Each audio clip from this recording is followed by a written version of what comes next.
Anti-criminality campaigns ng pulis sa Rehiyon 5 mas lalong pinagtibay at pag-aresto ng most wanted persons, mas pursigido ang ating mga kasurugkaps.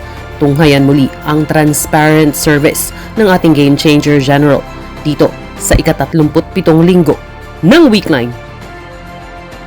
Muling arangkada ang ating mga kasurugkaps bicycle patrollers kasama ang ating masipag na Regional Director na si Police Brigadier General Andre Perez Dizon noong linggo ika-25 ng Agosto sa mga lansangan ng Legazpi City at Daraga sa Albay.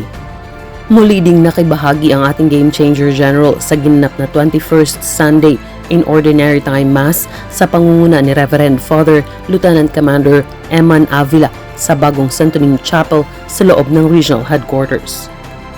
Sinundan ito ng pagiging guest of honor and speaker ni Police Brigadier General Dizon sa ginanap na 6th Annual General Assembly of Aquinas University of Legazpi, University of Santo Tomas Legazpi Sword and Anchor Fraternity Incorporated sa Pro 5 Multipurpose Building.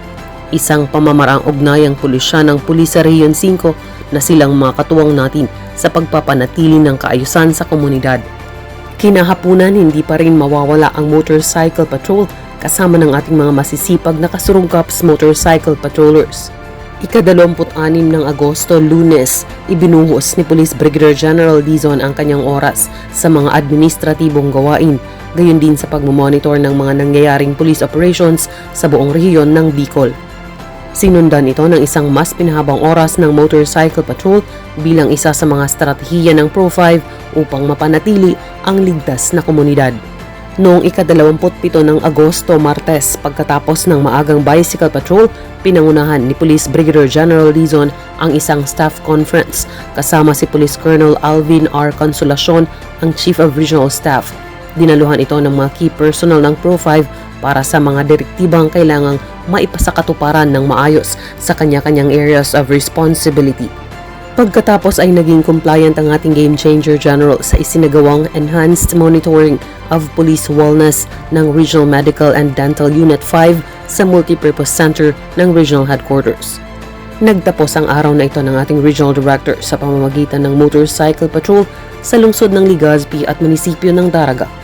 Samantala noong Miyerkules ika-28 ng Agosto, binigyang pugay ang pagbisita ni Police Brigadier General Jericho O. Baldeo, ang Chief Human Rights Affairs Office ng PNP, sa pulis sa Rehiyon 5 sa pangunguna ng ating Game Changer General.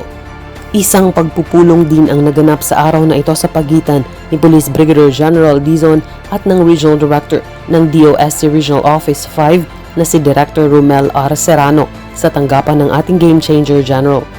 Sinundan naman ito ng courtesy call ni Reverend Police Major Joanas A. Lozano, ang officer in charge ng Regional Chaplain Service, at ni Reverend Father Police Captain Alex R. Ripaso, Assistant Regional Pastoral Officer ng parehong opisina sa tanggapan ng ating Regional Director.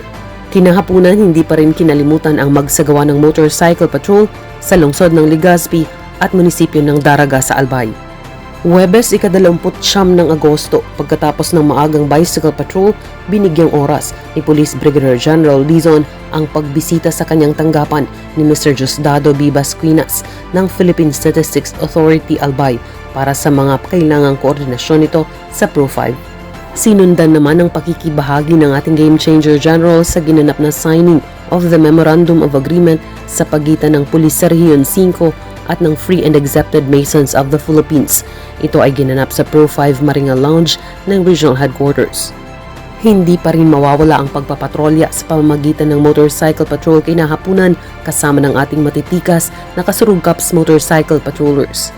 At noong Biyernes ika-30 ng Agosto, pagkatapos ng maagang pagpapatrolya, pinangunahan ni Police Brigadier General Dizon kasama si Police Colonel Roque A. Bausa, Deputy Regional Director for Operations, ang naging final coordinating conference kaugnay ng security preparations ng Peña Francia Festival 2024.